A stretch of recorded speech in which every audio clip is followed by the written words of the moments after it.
我来坐邮轮啦！人生第一次坐邮轮，选择了今年7月首航，来自皇家加勒比的全球最新邮轮 Utopia of the Seas。这2期视频，我将带大家一起探索邮轮上的设施、娱乐活动及美食。快来跟我一起度过愉快的5天4夜吧！吃好喝好，长生不老。Hello， 大家好，我是 Debo2B。我现在在多伦多机场，马上就要飞奥兰多啦。因为怕路上有什么突发状况，于是选择了提早1天到达奥兰多。我已经到奥兰多机场啦，订的酒店就在邮轮码头附近，于是选择了可以直达邮轮码头的大巴。买票的时候会让你选邮轮，因为不同邮轮公司停靠不同码头。我是提前1天到，所以就选了皇家加勒比那天起航的邮轮，反正是同一个码头。已经可以看到邮轮啦，此时激动的心情在不断攀升。下车后，我们就步行去到了今晚要住的酒店 Holiday Inn Express， 它是离皇家加勒比码头 Terminal 1最近的酒店，步行还是要20来分钟。来看下今晚入住的房间，卫生间非常质朴，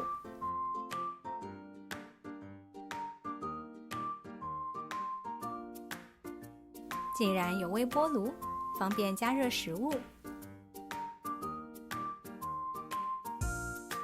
看下衣柜，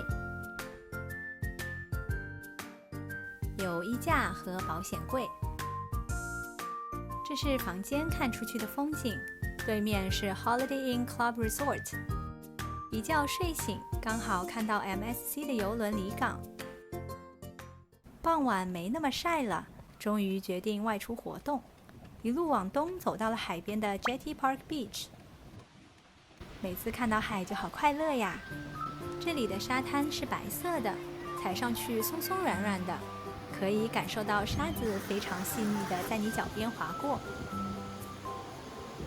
发现一只沙蟹，这里有一个巨大的锚，是由好几家邮轮公司共同打造的，为了致敬为这个港口付出的员工。因为去的时候前一个飓风刚走，下一个飓风正在路上，还是有许多的电闪雷鸣。第2天用过早餐，我们就向 Terminal 1出发啦。看，我们的邮轮已经停泊在港口迎接我们啦。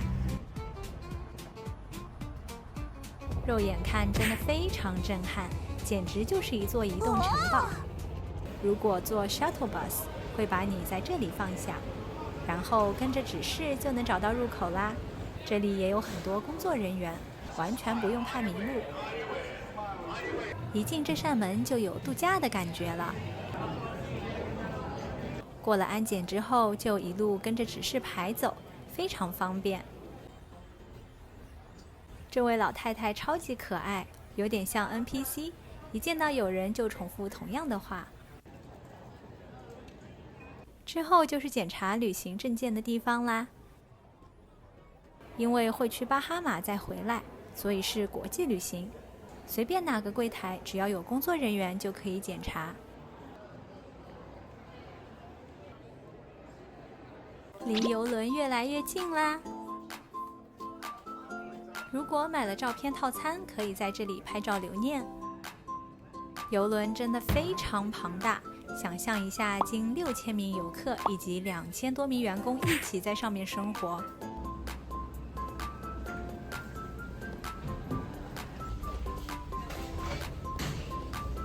正式登船啦！一切对我来说都很新奇，无法想象为什么一艘船上能有这么多东西，各式餐厅、商店，来瞎转悠看看。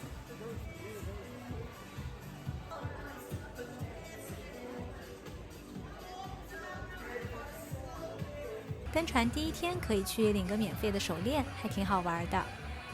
这家就是很有名的酒吧 Pesky Parrot， 听说里面调的酒有特色又好喝，需额外收费。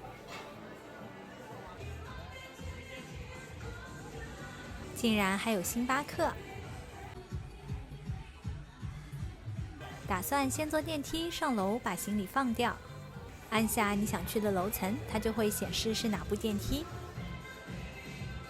电梯里的这块板每天会翻呢，今天是周一。邮轮一共18楼，不过其中1楼和13楼都跳过了，所以其实是16层。我们住的12楼有一家收费的意大利餐厅 Giovanni's， 上来才发现房间还没打扫好，要下午1点之后才能入住，只能带着随身行李箱行动啦。上船第一天一定要去4楼的 Assembly Stations 报到，你的 Set Sail Pass 上会告诉你所在的编队。报到完，我去了旁边的 Box Office 预约看演出，因为在 App 上没抢到票，还以为要当天去排队了，结果 Box Office 还可以预约。这条路通向 Casino， 过道被用作了 Art Gallery， 这些画都是出售的哦。有一个可以猜重量的小游戏，不过要参加的话，第3天还必须去艺术品拍卖现场，于是便作罢了。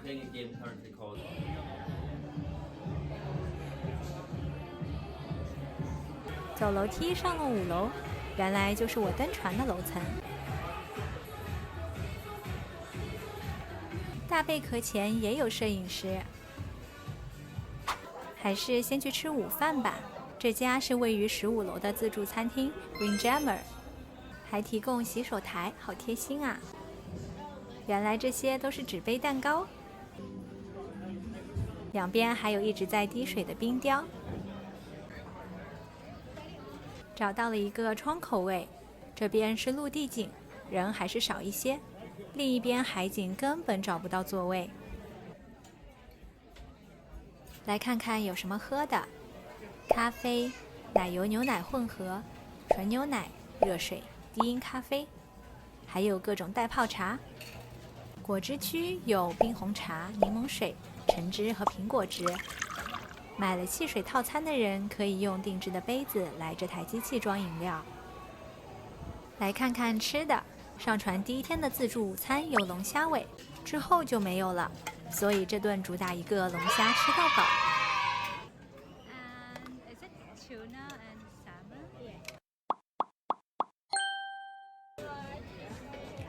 看看我们的餐盘，大虾、三文鱼、金枪鱼和龙虾尾，还有蛤蜊、青口、鱿鱼。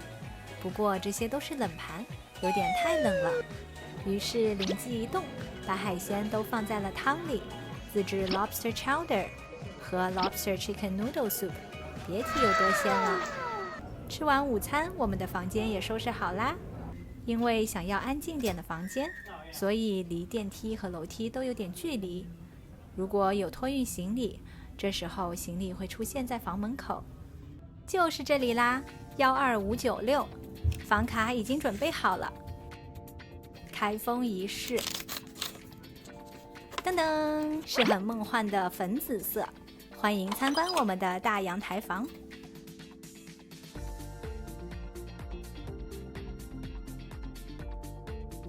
洗手间小小的，不过也够用了。玻璃门的淋浴房，洗手台和肥皂、毛巾、浴巾一应俱全。有个小小的置物架，竟然在门框下发现了一颗小星星。进门处还配了全身镜。有个工作台、柜子、床，沙发两边各有一个衣柜。靠门口的衣柜里有好多衣架。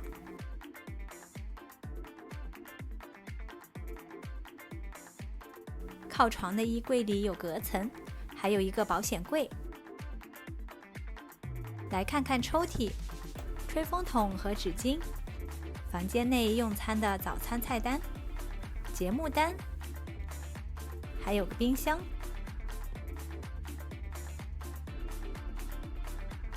床是用2张 twin 拼成的一张 king， 两边都有非常窄的床头柜。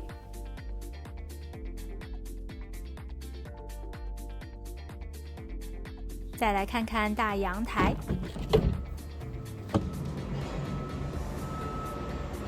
海洋乌托邦号共有2834间客房，其中阳台房1918间，而大阳台房只占110间。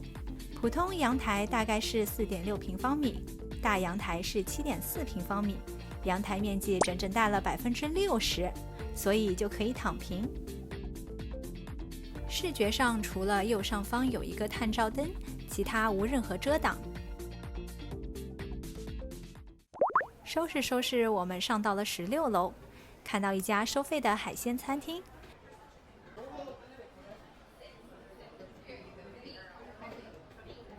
看下菜单，有鱼、虾、鱿鱼、生蚝、青口和龙虾。室外正在进行启航派对，不愧是 Party Cruise， 登船第一天就让你感受到热烈的派对氛围。儿童区也都是家长带着孩子一起玩水。看到有人拿着甜筒好馋，在15楼的 Sprinkles 要了巧克力香草双拼，撒点 Sprinkles 点个题。船慢慢离港啦，不远处的这艘不知道是什么船。16楼有乒乓室和篮球场，还有模拟冲浪，有免费体验的时间段。我期待已久的全世界最长海上滑梯 Abyss， 可以直接从16楼滑到6楼，比电梯更快更方便。不过要看清楚注意事项。工作人员会教你怎样使用保护垫，手机、小包都要放进前面那个兜里，双手交叉，人轻微后仰。Enjoy！ 实在是太刺激了，我真忍不住要赞美他呀！滑梯里还会有些灯光效果，真的非常刺激，一下子就来到了6楼。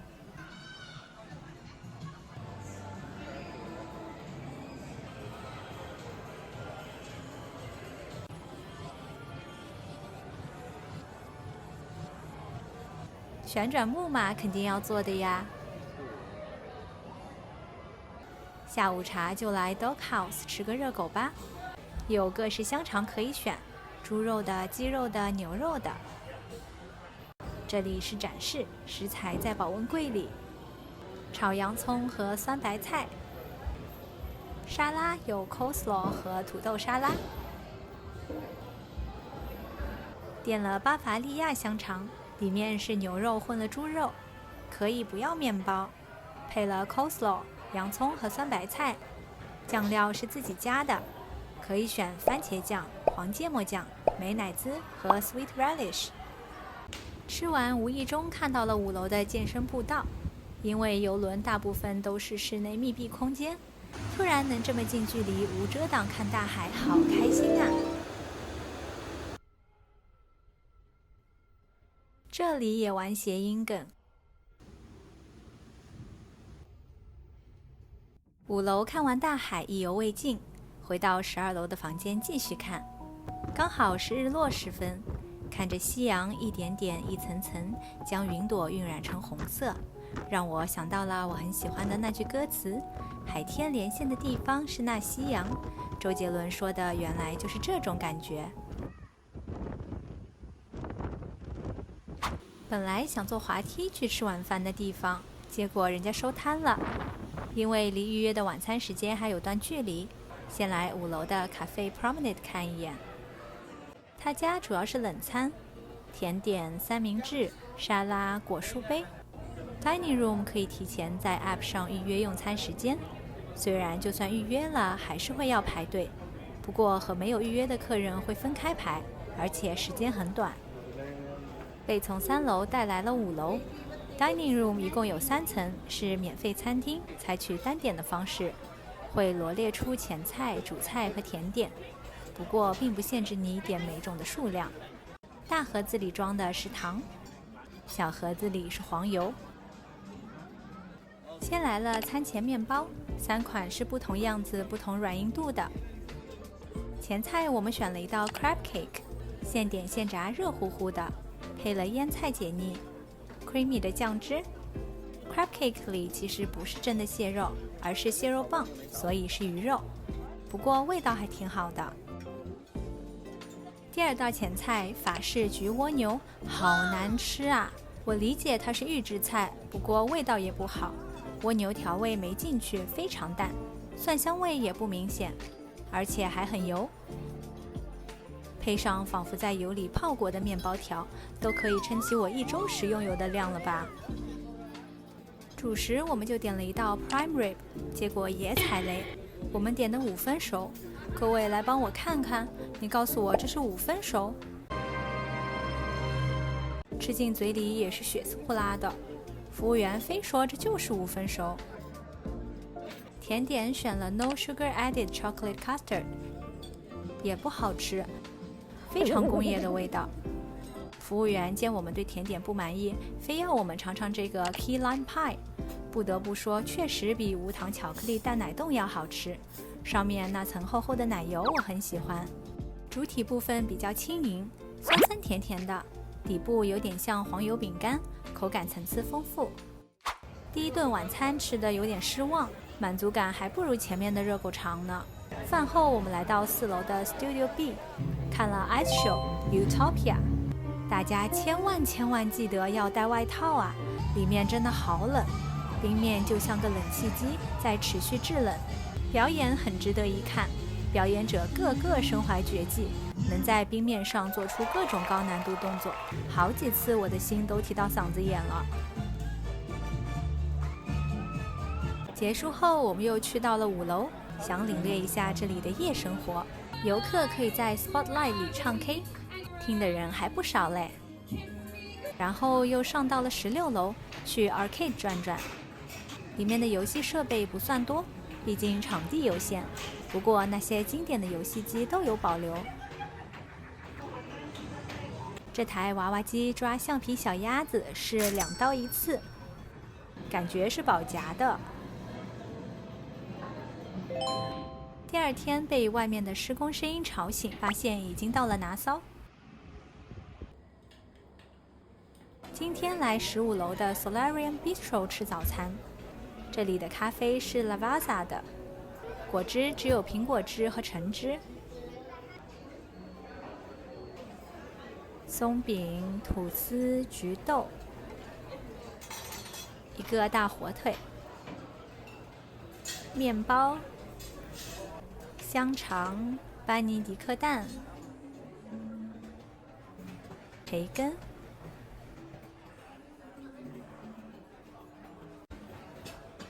甜甜圈 muffin， 各种水果，还有巧克力奶，没想到东西还挺多的。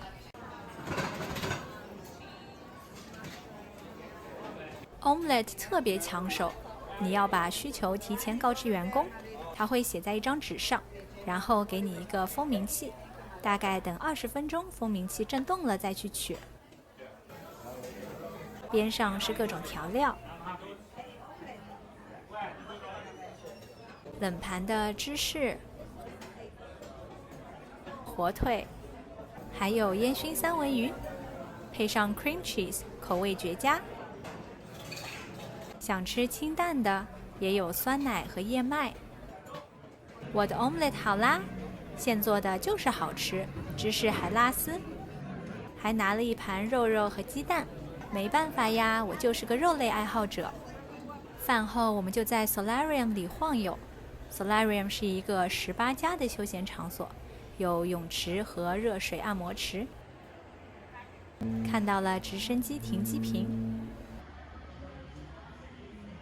突然发现迪士尼Wish号邮轮停在了我们边上，好惊喜啊！决定来热水按摩池放松一下。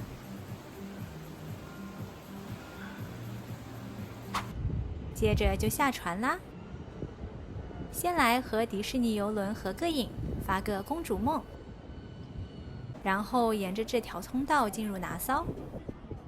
才发现原来嘉年华的 Glory 邮轮也停靠在这里，因为它吨位比较小，被 Wish 挡住了。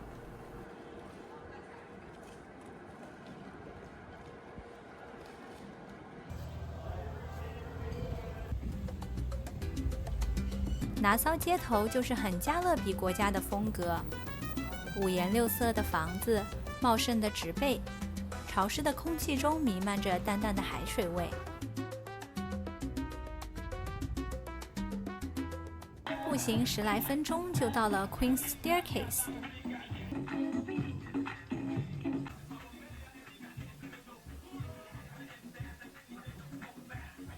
我还以为会很壮观，结果就是一个不怎么长的阶梯，边上还有一个稀稀疏疏的小瀑布。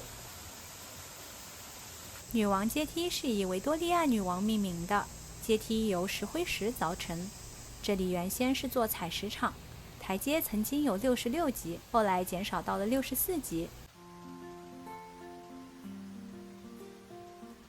这里非常阴凉，是个避暑的好去处。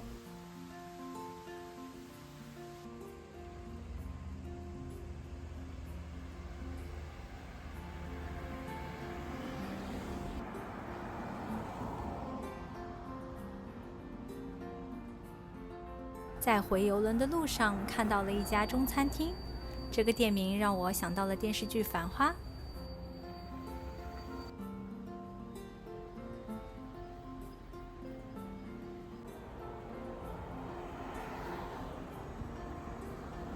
这个视角也太令人着迷啦！3艘不同吨位、不同公司的邮轮，在同一时间、同一地点，把美妙的回忆一同带给游客。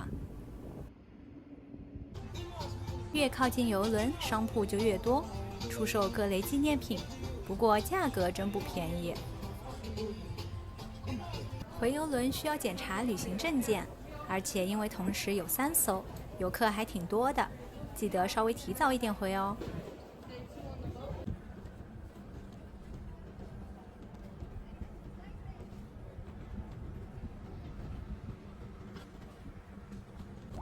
回来刚好看到艺术家即将在观光电梯里进行钢琴表演，可惜我们预约的晚餐时间要到了，只能前往 dining room。今天在3楼用餐，看下今晚的菜单，有我爱的 cream brulee， 法式洋葱汤感觉也不错。鉴于昨天的蜗牛太难吃，还是别点蜗牛了。面包和昨天的一样。最喜欢这个软乎乎的圆面包。今晚点了3份前菜，先用凯撒沙拉清清口。炸鱿鱼圈调味挺不错的，配的辣椒青柠蛋黄酱也很搭，就是这个壳太硬了，一点都不脆，嚼得我腮帮子都酸了。我喜欢的法式洋葱汤，牛肉汤头非常浓郁鲜香。看着这能拉丝的芝士，心都要融化了。不过喝多了稍微有点咸。这是今晚点的唯一主食 ，roasted beef tenderloin。看到这个卖相，我都无语了，因为想着前一天的5分熟那么血淋淋，这次果断选了7分熟。结果这真的不是全熟吗？边边都焦了哦，搞得我不知道下次到底该点几分熟了。吃起来仿佛在吃牛肉干。继牛排之后给我的第2次暴击，就是我心心念念的 cream brulee， 就2个字，难吃。它的用料不好，没有任何奶味，又太甜太腻，感觉是用科技与狠活堆砌起来的。Apple cobbler 竟然还不错，不知道是不是因为我的期待值降低了。热乎乎、软绵绵的苹果上覆盖了一层蓬松、带着黄油味的饼干碎，配上一大勺香草冰淇淋，在口腔里演奏起了《冰与火之歌》。我们即将前往这个 Aqua Theatre 观赏水上表演 Aqua 82，表演以80年代为背景，杂技演员、极限运动员及潜水员轮番为大家带来史诗级音乐盛会。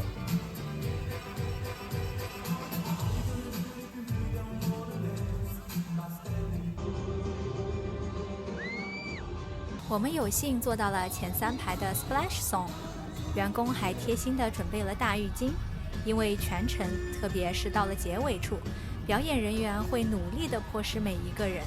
不过那时候我们也已经被现场气氛感染，顾不了那么多了。